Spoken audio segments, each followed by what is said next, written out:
오후 시간에 또 인사합시다. 샬롬 사랑합니다. 오후 시간에 만나서 반갑습니다. 인사하겠습니다. 예, 감사합니다. 예, 저하고도 인사하겠습니다. 샬롬 사랑합니다. 예, 많이 덥기도 하고 또 점심 먹고 나면 잠이 살살 오지요. 예, 근데 또 오후 시간에 또 잠을 깨워서 하나님의 말씀을 또 대하는 시간을 가지도록 하겠습니다. 갑자기 생각이 드는 생각이 뭐냐 하면 왜 한국교회가 이렇게 주일날 하루에 2번을 예배 드릴 수 있도록 그렇게 만들어 놓았을까? 한 번만 드려도 되지 않을까? 그런 생각을 해요. 그죠? 예, 그런데 제가 요즘 이렇게 성경을 이렇게 들여다보니까 느끼는 것이 뭐냐 하면 참 성경적으로 이 한국교회가 예배를 참 이렇게 만들어 놓았구나라는 것을 제가 깨닫게 됩니다. 이렇게 사실은 그 오전 예배, 오후 예배를 이렇게 만들어 온 나라가요, 우리나라밖에 없습니다. 모든 교회들이 오전 예배 한번 딱 드리면, 그리고 이제 혹은 이제 셀 모임으로 가정교회로 해서 그렇게 모이거나 이렇게 하지, 오후에 모여서 또 말씀을 이렇게 보지를 않아요.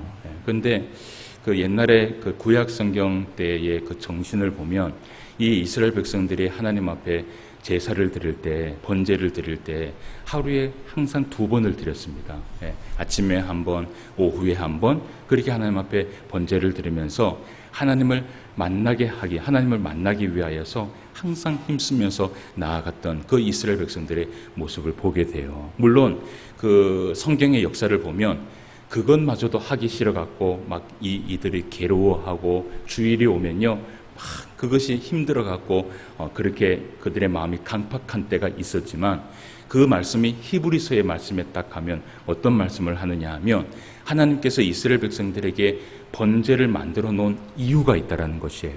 근데 하나님이 말씀하시기를 제사는 내가 기뻐하지 않는다라는 거예요. 그 말이 뭐냐 하면 번제를 만들어 놓고 제사를 기뻐하지 않는다라는 것이 모순이잖아요. 그런데 그 히브리서의 말씀에 보면 이런 말씀을 해요.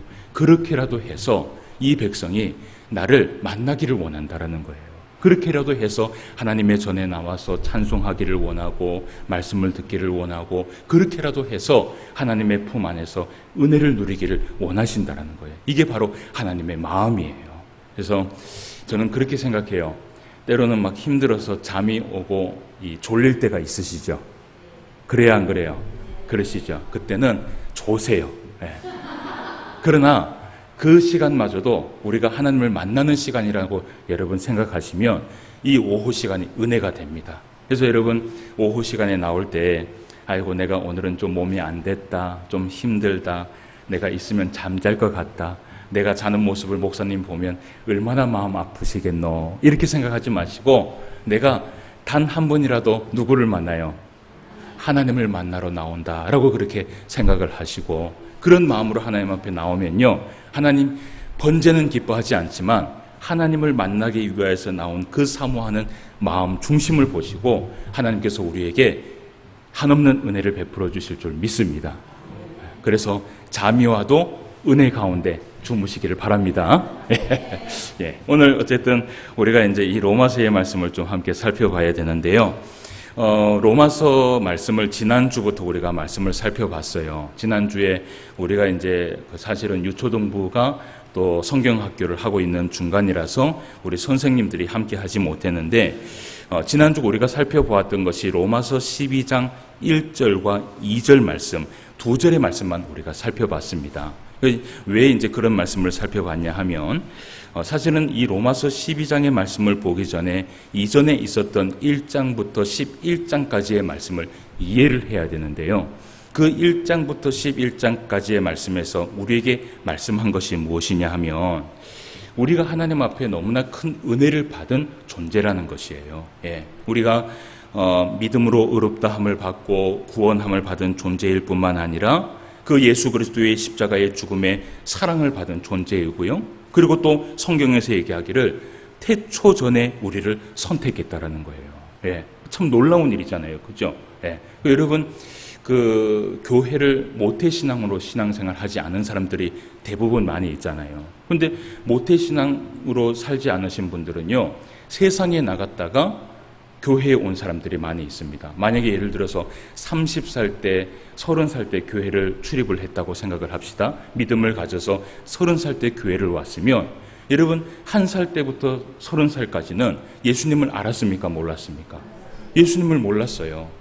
그저 죄인으로서의 삶을 살아간 것뿐이에요. 그런데 성경에서 얘기하기를 태초전에 예수님은 누구를 알았다 그래요? 우리는 예수님을 몰랐는데 예수님은 나를 알았다라는 거예요. 그리고 자녀로 선택했다라는 거예요. 그러니까 얼마나 은혜스러워요. 허송 세월을 보내는 그 과정 속에서도 항상 누가 나를 지켜봐 주셨어요? 하나님이 나를 지켜봐 주시고 하나님의 그 자녀로 삼기 위하여서 이 교회로 인도하여 주신 그 모든 것들이요 다 하나님의 섭리라고 성경은 이야기하고 있다는 것이에요. 이런 엄청난 은혜를 받은 존재라고 성경은 이야기하고 있고요. 그리고 또 로마서 1장에서 11장까지의 말씀에 보면 우리는 하나님의 약속의 자녀다. 그래서 어떤 존재도 우리를 뗄 수 없다. 특히 누가 우리를 뗄 수 없어요? 마귀. 이 마귀가 우리를 뗄 수 없습니다. 그래서 우리가 하나님의 이 말씀 안에서 믿음으로 살아가려고 우리가 애를 쓰면서 살아가면요 절대로 이 마귀는 우리에게 함부로 하지 못합니다. 그것을 우리가 알아야 됩니다. 그러니까 여러분 귀신들이 여러분 무섭습니까? 무섭지 않습니까? 무섭습니까? 무서워할 필요가 없어요. 귀신이 뭐가 무서워요? 예? 귀신이 뭐 해봤자 예를 들어서 귀신이 어떤 권세를 있다고 생각합시다. 그 권세도 누구를 통해서 나오는 줄 아세요? 하나님을 통해서 나오는 거예요. 그러니까 우리가 할 수 있는 것은 뭐냐 하면 귀신을 바라보면서 무서워할 것이 아니라 더 하나님을 사랑하면 되는 거예요. 그렇잖아요. 그러면 이 귀신은 우리에게 가까이도 하지 못하는 것이에요. 그래서 여러분 신앙생활 하면서 귀신 무서워하지 마세요. 아시겠죠? 예, 귀신 무서워하지 마시기 바랍니다. 예, 유초등부 아이들은요, 이것을 잘못 이제 또 이해를 합니다. 그러니까 우리가 이제 귀신 나라 그러면은 사탄 마귀를 생각하는데 이 유초등부 아이들은요, 흰 옷을 입고, 예, 눈에 빨간 눈을 하고, 예, 이렇게 다니면서 이런 귀신을 생각을 하고 있어요. 근데 제가 한번 유초등부 성경학교 할 때 성경 강의를 한번 한 적이 있었거든요. 창세기 강의를 하면서 그들한테 얘기를 했어요. 귀신은 진짜 그런 귀신이 아니라고 제가 얘기를 했어요. 예. 그래서 유초등부 아이들이 지금까지도 말씀을 기억하는지 모르겠지만 어쨌든 그들한테 귀신은 그런 귀신이에요. 근데 우리의 귀신은 어떤 귀신이냐 하면 우리의 영혼을 힘들게 하고 어렵게 하고 두렵게 하고 무섭게 하는 것들, 이런 것들을 우리가 두려워하지 말고 무서워하지 말자라는 것이에요. 그런 말씀을 우리가 좀 보았고, 그리고 이제 로마서 11장의 말씀에서 우리가 살펴볼 수 있었던 것이 우리가 하나님 앞에 은혜를 받았는데 이 은혜는 누구를 대신해서 은혜를 받은 거예요? 누구를 대신해서? 원래 이 은혜가 원래 가져야 할 사람들이 있었어요. 그게 누구냐 하면 유대인들이었습니다. 근데 그 유대인들이 이 은혜를 어떻게 해요? 받지를 못하니까 그 은혜가 누구에게 온 거예요? 우리에게 온 거예요. 지금 그 은혜를 우리가 누리고 살아가고 있는 것이에요. 그러면서 하는 말이 이런 말이에요. 이런 하나님의 엄청난 은혜와 또 엄청난 이 존재성을 가지고 있는 우리가 예전에는 예수님을 모르고 십자가의 사랑을 몰랐을 때는 옛습성의 죄악의 모습으로 살아왔다가 이제는 우리가 그렇지 않다라는 것이에요. 예, 예수님의 사랑을 알게 되었고 예수님을 영접하게 되었고 그 예수 그리스도의 보혈의 피로 어떤 사람이 됐냐 하면 새 사람이 되었어요. 예, 그래서 마치 우리가 예수님을 믿는 그 순간 성경은 표현하기를 엄마 뱃속에 들어갔다가 어떻게 해요? 다시 태어난 아이와 같은 그런 존재를 이야기하고 있는 것이에요.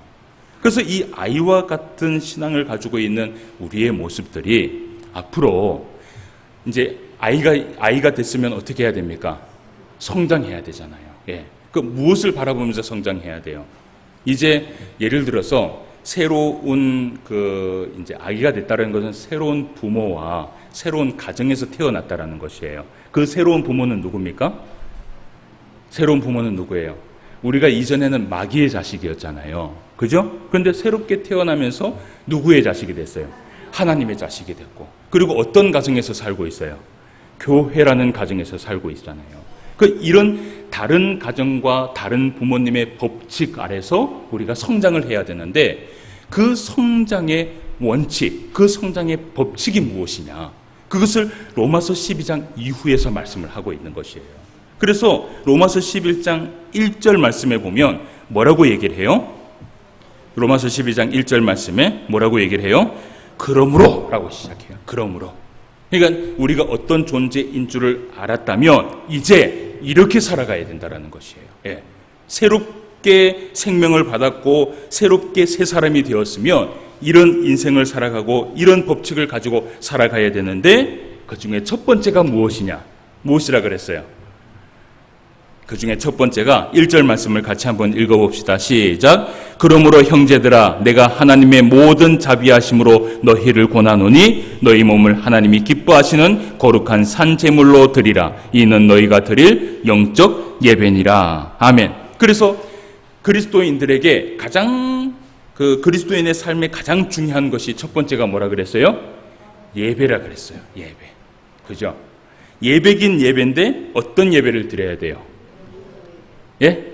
영적 예배. 그런데 지난주에 말씀에서는 조금 달랐어요. 영적 예배긴 영적 예배인데 그 영적 예배가 어떤 영적 예배입니까? 이 영적 예배라는 것은 12절 말씀에 보니까 하나님이 기뻐하시는 어떤 제물로요? 거룩한 산 제물로 드리는 것이 영적 예배예요.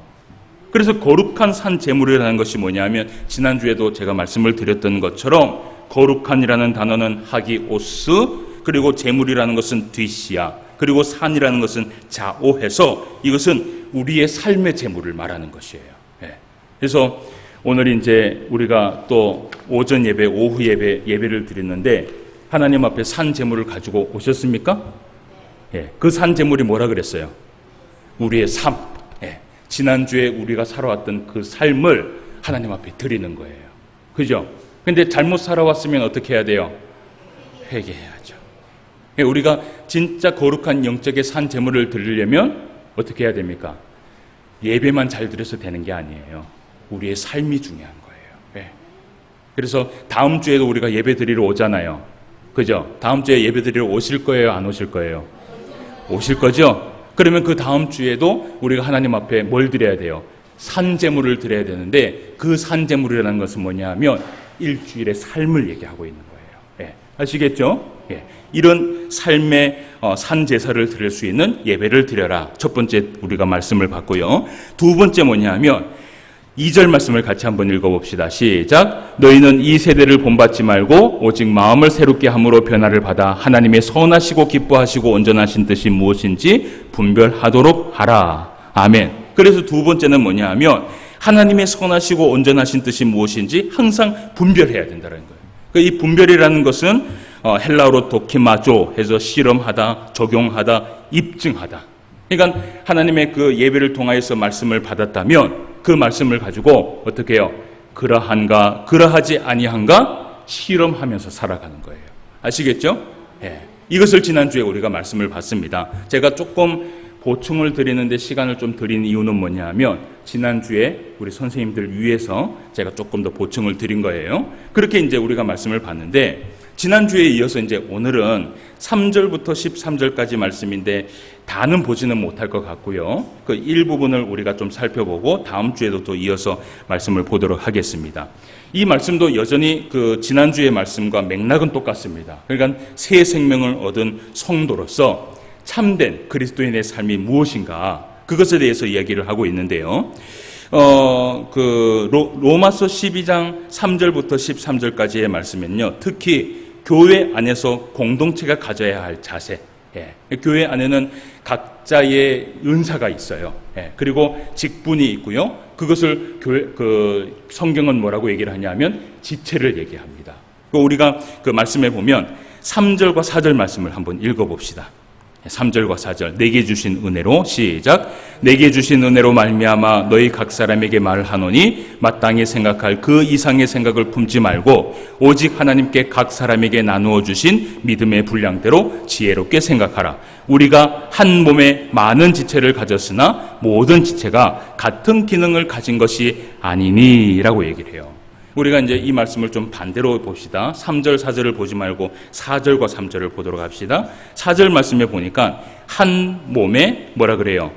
많은 지체라고 얘기를 해요. 이게 뭡니까? 한 몸이라는 것은 뭐예요?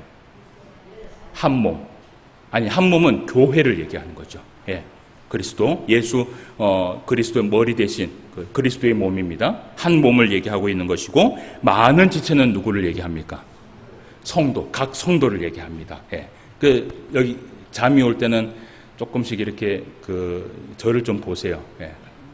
지체는 누구를 얘기하느냐 하면, 자, 저를 두드리세요.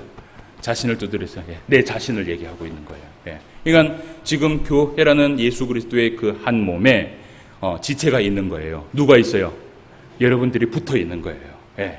어떤 사람은 손으로 붙어 있고, 어떤 사람은 발로 붙어 있고, 어떤 사람은 코로 붙어 있고, 또 여러 가지의 그 지체로 그렇게 붙어 있는 것입니다. 근데 그러면서 이제 4절 말씀에 이어서 얘기하기를 이런 얘기를 해요. 모든 지체는 같은 기능을 가졌다라고 얘기를 합니까? 같은 기능을 가지지 않았다고 얘기를 합니까? 예, 같은 기능을 가지지 않았다라는 거예요. 그러니까요, 우리가요, 한 몸에 이렇게 붙어 있지만 똑같은 모습과 똑같은 달란트와 똑같은 성격을 가지고 있지 않다라는 거예요. 여러분, 그래요, 안 그래요? 신앙생활 한번 해보니까 어떻습니까? 우리 신포항교회 36년 된 교회인데, 우리 성도님들이 평균적으로 한 15년 이상, 20년 이상 함께 신앙생활 했잖아요. 그죠? 근데 이렇게 한 20년 신앙생활 해보니까 한 마음 한 뜻을 딱 맞추려고 하니까 힘들어요, 힘들지 않아요? 힘들죠. 근데 그 이유가 뭐냐 하면, 우리는요, 각자가 가지고 있는 달란트와 각자가 가지고 있는 기능과 각자가 가지고 있는 성격이 다르기 때문에. 그래서 항상 우리는 교회를 섬길 때 첫 번째 가져야 할 마음이 있습니다. 이 마음은 굉장히 중요한 거예요. 첫 번째 가져야 할 마음은 서로의 다름을 인정해야 되는 거예요. 예. 우리 옆 사람하고 인사합시다. 예. 나와 다름을 내가 인정합니다. 여러분 인사 한번 해보세요. 예. 예. 여러분 달라요. 예. 여러분 옆 사람들 보세요. 나하고 똑같은 사람이 있어요, 없어요? 코가 똑같습니까? 눈이 똑같습니까? 입이 똑같습니까? 하물며 성격도 달라요. 여러분 이 사택에 가면 나무가 있잖아요. 그 나무를 나뭇잎, 무화과 나뭇잎을 여러분 한번 가만히 들여다 보셨어요? 그 나뭇잎을 가만히 들여다, 저는 한 번씩 그런 일을 잘 해요. 그러니까 좀 쓸데없는 짓을 많이 해요. 이 나뭇잎을 이렇게 쳐다보면 막 1시간 동안도 쳐다보고 그렇게 해요. 쓸데없죠. 그죠? 근데 여러분 그 나뭇잎을 가만히 살펴보면요, 그 나뭇잎의 모양도요, 어때요? 다 달라요. 다 달라요. 예. 똑같은 것이 하나도 없어요. 참 하나님께서 어떻게 이렇게 만들어 놓으셨는지 모르겠어요. 근데 그 다른 것들이 하나로 뭉쳤을 때 전체적으로 봤을 때는 어때요? 아름답습니다. 여러분, 교회라는 것은 바로 그런 거예요. 교회라는 것은요, 다름을 인정을 해야지만이 이 다름이 인정이 될 때 전체를 볼 때 아름답습니다. 근데 다름을 인정하지 아니하고요, 서로 다투고 서로 싸우기 시작하면 여러분 거기에서는요, 교회라는 이 공동체가 무너져 버리게 되는 거예요. 왜 싸우느냐 하면 보통 이것 때문에 싸워요. 뭐 때문에 싸워요? 왜 너는 나하고 같은 생각을 하고 있지 않느냐? 이것 때문에 사실은 싸우는 일들이 굉장히 많아요. 그래서요, 여러분 신앙생활 하다가 때로는 이 관계성에 있어서 좀 막힐 때 우리가 다름을 인정해야 돼요. 사도 바울이 고린도전서 12장 21절 말씀에 보면요, 이런 말씀을 해요. 눈이 손더러 내가 너를 쓸 데가 없다 말할 수 없고, 예, 그렇죠? 예, 그러니까 눈이 손 보고 얘기하는 거예요. 내 몸은 눈만 있으면 된다. 손이 필요 없으니까 떨어져 나가버려라. 얘기할 수 없다라는 거예요. 맞아요, 안 맞아요? 맞죠? 또 이러게요. 머리가 발도로 내가 너를 쓸 데가 없다 말할 수 없다라는 거예요. 그러니까 이 몸을 지탱하기 위해서는 모든 지체가 어떻게 해요? 다 필요해요. 그래야지만이 전체를 봤을 때 아름답게 느껴지는 거예요. 예를 들어서 이제 요즘은 우리가 장애우라고 얘기를 하죠. 그렇게 얘기합니까? 네, 장애우라고 얘기를 하는데 장애우들이 왜 장애우예요? 몸의 일부가 사실은 좀 불편하기 때문에 장애우라고 얘기를 하잖아요. 전체적으로 봤을 때는 어때요? 예, 우리가 봤을 때는 어렵게 좀 불편하게 그렇게 생활하는 그런 모습을 보게 되잖아요. 그러니까 그 지체 중에 하나만 없어도요, 우리가 무엇이 되느냐 하면 장애인이 되는 거예요. 여러분, 교회는요, 모든 성도가 소중합니다. 예. 한 사람이 없으면 그 교회는 어떤 교회이 되는 줄 아세요? 장애인의 교회가 되어버리는 거예요. 그래서 그런 얘기를, 그런 이 말씀들을 우리가 좀 봅니다. 자, 그리고 두 번째, 우리가 품어야 할 것이 있어요. 3절 말씀에 보니까 이런 말씀을 해요. 마땅히 생각할 그 이상의 생각을 품지 말고 각 사람에게 나누어 주신 믿음의 분량대로 어떻게 해라 그래요? 지혜롭게 생각해라. 이 말이 뭐냐 하면 이런 겁니다. 그러니까 우리에게 주신 각자의 믿음의 분량이 있는데 때로는 다른 사람이 가지고 있는 이 달란트를 질투하거나 욕심내지 말라라는 것이에요. 하나님이 주신 것에 감사하고 그것에 충성을 다하라는 것이에요. 예. 그래서 목사는 여러분 뭘 충성을 다해야 돼요? 앉으나 서나 이 말씀 연구하면서 하나님의 그 말씀, 올바른 말씀을 선포하기 위하여서, 그죠? 비가 오나 눈이 오나, 그죠? 예. 목사는 계속해서 이 연구를, 성경을 연구를 해야 되는 거예요. 이것을 우리가 이제 해야 될 일입니다. 예를 들어서 이런 거죠. 목사가 예를 들어서 이제 주중에 설교 준비를 하지 못하면 주일날 쓸 수 있어요, 없어요? 쓸 수 없잖아요. 이거는 목사만이 할 수 있는 일 아닙니까? 그죠? 그러니까 손이 할 수 있는 일이 있는 것처럼. 그런데 뭐 교회 안에서 공동체 생활을 하다 보니까 조금 불만이 생겨나는 거예요. 그래서 만약에 전교연이 이제 청소를 하는데, 물론 목사도 나와서 청소를 해야죠. 당연한 일이죠. 그런데 부득이하게 이 목사가 설교 준비를 못해서 교회에서, 그 사택에서 설교 준비를 하고 있는 거예요. 어떤 사람이 이런 거예요. 왜 목사님 어디 갔어? 우리 이렇게 열심히 땀 흘리고 있는데 이렇게 하지 말라는 거예요. 예. 우리 서로 간에 우리가 해야 될 그 부분에 있어서 인정해주고, 그리고 섬길 것이 있으면 섬겨야 된다는 것이죠. 그래서 오늘 우리가 이제 함께 볼 것이 뭐냐 하면, 그 로마서의 본문 말씀에 보면 7가지의 은사가 나옵니다. 여기에 우리가 봤던 이 3절부터 13절까지의 7가지의 은사가 나오는데, 우리가 받은 믿음의 분량대로 교만하지 않으면서 충성을 하려면 어떻게 해야 되는가? 그 말씀을 우리가 오늘 함께 살펴보려고 해요. 그런데 오늘 7가지를 다 살펴보지는 못할 것 같고요. 제가 준비한 거는 한 4번째까지 우리가 말씀을 보고, 다음 주에 이제 5번째까지도 말씀을 보도록 합시다. 처음에 말씀을 한번 봅시다. 자, 어디서부터 봐야 됩니까? 6절 말씀에 보니까 이런 얘기를 해요. 우리에게 주신 은혜대로 받은 은사가 각각 다르니 혹 무엇이라 그래요? 예언이면 믿음의 분수대로 해라 라고 얘기를 해요. 그러니까 첫 번째 은사를 가지고 있는 사람이 있어요. 이 사람은 무엇을 하는 사람입니까? 예언하는 자가 있습니다. 예, 예언하는 자가 있어요. 교회 안에서는요, 예언하는 자가 있습니다. 근데 여기서 말하고 있는 이 예언은 환상을 보거나 꿈을 꾸거나 기도하는 행위로 점을 치는 것을 말하는 것이 아니에요. 우리가 똑바로 알아야 돼요. 헬라어로 뭐라고 되어 있냐면 프로페테이아라고 해서 예언의 말씀이에요. 그러니까 하나님이 주신 66권의 말씀을 가지고 설교하는 것을 이야기합니다. 그래서 이 예언하는 자의 이 은사는요, 주로 누구에게 주어집니까?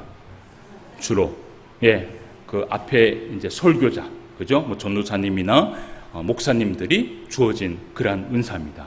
근데 이 주어진 은사를, 예언하는 은사를 가지고 있는 사람이 조심해야 될 것이 하나가 있다라는 거예요. 뭐가 있어요?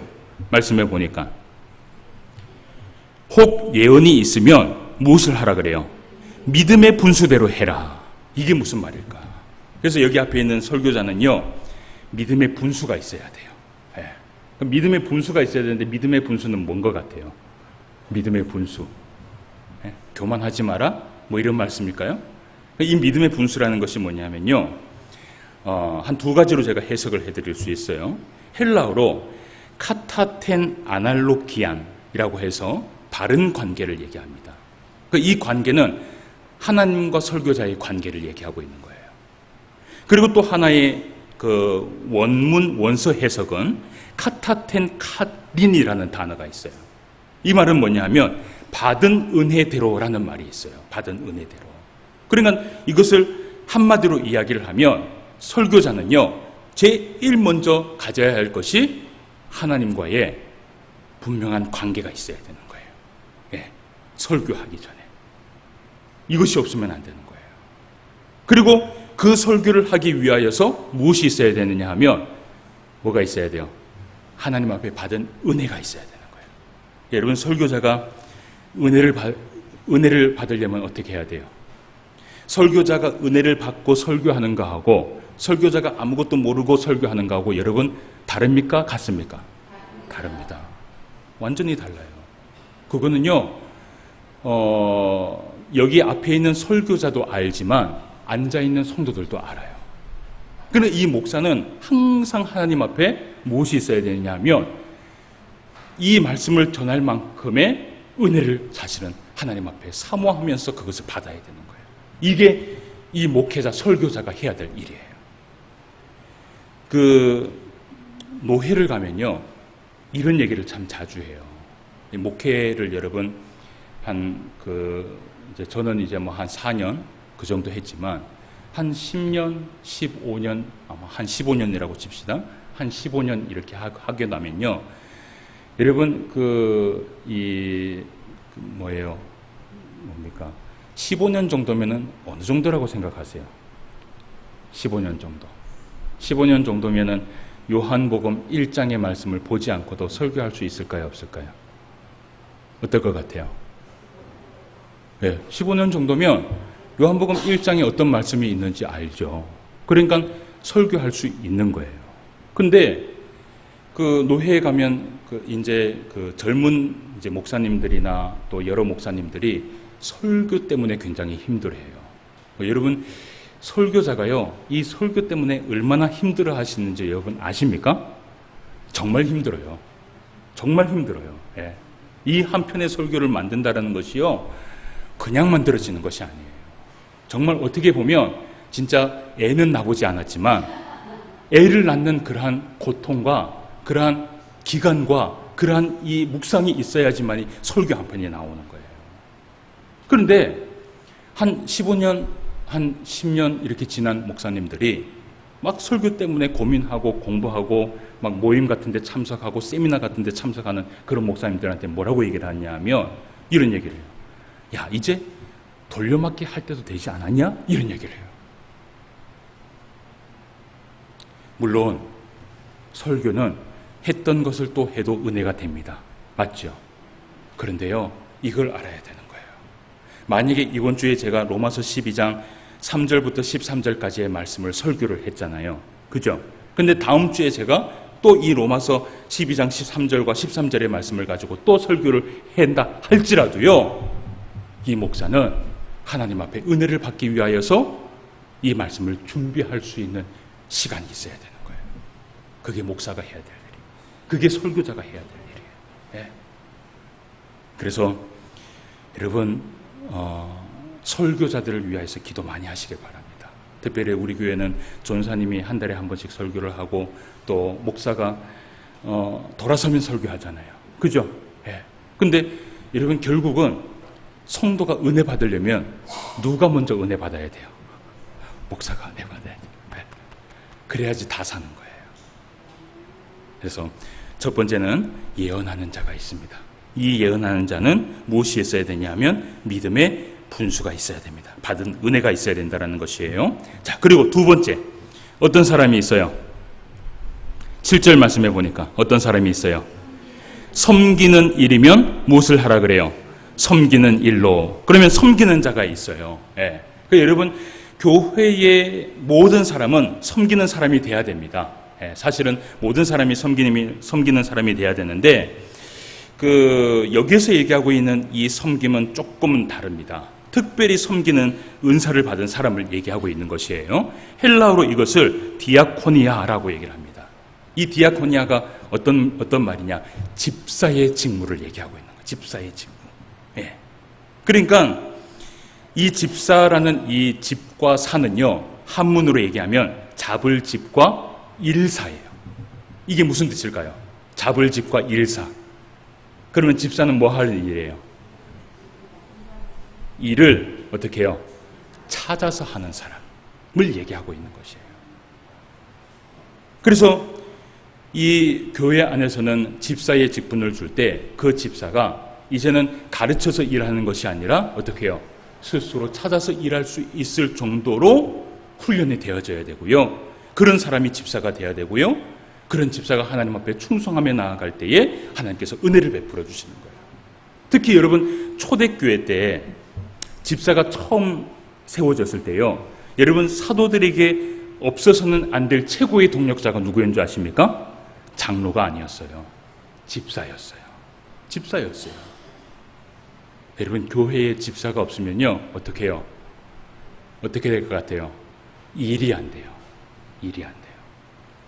그래서 우리 교회는 여러분 집사가 많이 있어요, 없어요?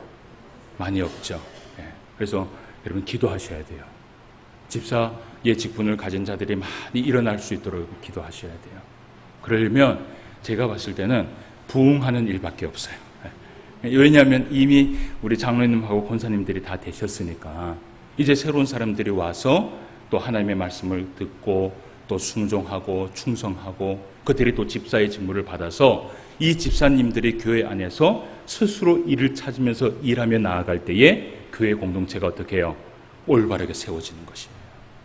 그것을 얘기합니다. 자, 그리고 세 번째는 어떤 은사가 있습니까? 어떤 은사가 있어요? 졸지 마시고.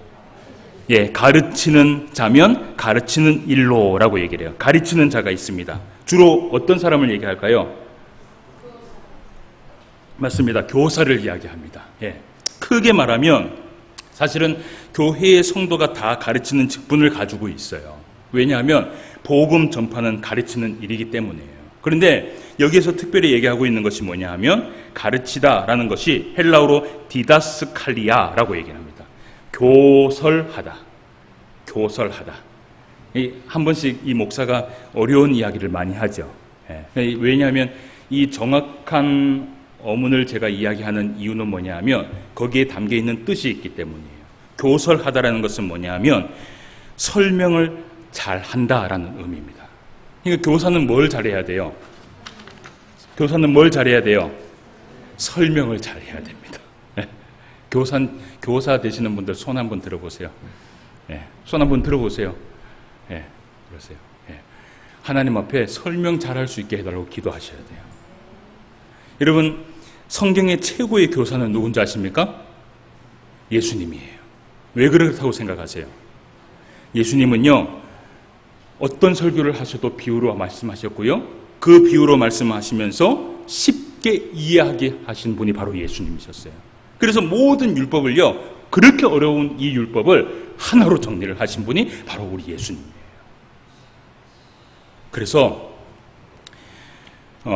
교사가 설명을 잘하는 교사가 되려면 하나님 앞에 이런 기도를 해야 됩니다. 지혜를 구하십시오. 지혜를 구하십시오. 예수님이 가졌던 그 지혜를 달라고 기도하셔야 돼요. 그래서 가르치는 자는 가르치는 자로 그렇게 또 있습니다. 자, 그리고 또 네 번째 무엇이 있습니까? 위로하는 자가 있습니다. 위로하는 자. 이 사람은 어떤 자일까요? 그 7개 가운데 우리 교회의 직분이 다 있어요. 오늘은 우리가 위로하는 자까지만 말씀을 보겠지만, 예를 들어서 8절 말씀에 보면 다스리는 자는 부지런함으로라고 되어 있잖아요. 이 다스린다는 이 단어의 의미는 뭐냐면 교회의 장로를 얘기합니다. 이제 다음 주에 우리가 보게 될 텐데, 근데 오늘은 이제 위로하는 자를 봅시다. 이 위로하는 자는요 어떤 사람이냐면 무조건 품어주고 사랑해주는 사람을 말하는 것이 아니에요. 잘 아셔야 됩니다. 이것이 이제 헬라어로 뭐라고 되어 있냐면 파라클레시스라고 해서 격려, 권면, 호소, 간청, 훈계, 가르침. 다양한 직분이죠. 그죠? 다양한 것을 해야 되는데 이런 일은 주로 누가 할까요?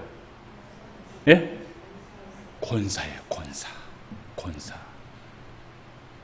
제가 이제 왜 이거를 이제 이 위로하는 자 파라클레시스라는 이 단어하고 권사하고 붙였을까? 그것을 우리가 말씀을 보면 여러분 권사할 때 이 권하고 사자에 대해서 우리가 의미를 알아야 돼요. 권자가 어떤 의미, 어떤 권자일까요? 아는 권자는 다 한번 얘기해 보세요. 권세권? 네. 권세권 아니에요. 네. 권세권이 아니라 권할 권. 권할 권이에요. 권할 권. 그런데 권할 권인데 뒤에 있는 이 사가 중요해요. 이 사가 뭔지 아세요? 이 사가 스승사입니다. 와, 여러분 이 소리 들으니까 권사님들 어떠세요? 마음이 무겁죠. 그리고 이 권사님들이 하는 일이 뭐냐면 위로하고 권면하는 선생이라는 거예요. 선생이라는 거예요. 여러분 권사님들은요 성도들의 어머니이기도 하지만 사실은 성도들의 스승입니다. 스승이 되어야 되는 거예요. 보통 우리 장로님들이 이런 일을 하신다고 그렇게 생각하는데 이제 다음 주에 우리가 다스리는 자에 대해서 말씀을 보겠지만 실제로 교회에서 이런 위로와 이런 가르침과 이런 스승을 하는 일이 누구냐 하면 진짜 할 일은 권사님들이 하실 일. 이것을 얘기하고 있는 것이에요. 그래서 진짜 해야 될 직무는 잘못된 신앙생활을 훈계하는 일을 누가 해야 되냐면 누가 해야 돼요? 권사님들이 해야 돼요. 그래서 여러분 신앙생활 하다가 젊은이들이 신앙생활을 올바르게 하지 않아요. 그럼 어떻게 해야 돼요? 누가 그것을 나서야 됩니까? 권사님들이 불러다가 어떻게 해요? 매몰차게 훈계를 해야 돼요. 제가 예전에 청도에 있을 때요. 또 청도 이야기를 하는데 98세 되는 노 권사님이 있었어요. 근데 이 노 권사님이 교회를요 얼마나 정정하시냐면 우리 교회 권사님들처럼 정정해요. 교회를 지팡이 하나 안 들고 왔다 갔다 하시니까요. 그리고 새벽교회 한 번 안 빠지시고요. 교회의 모든 예배는 다 참석하세요.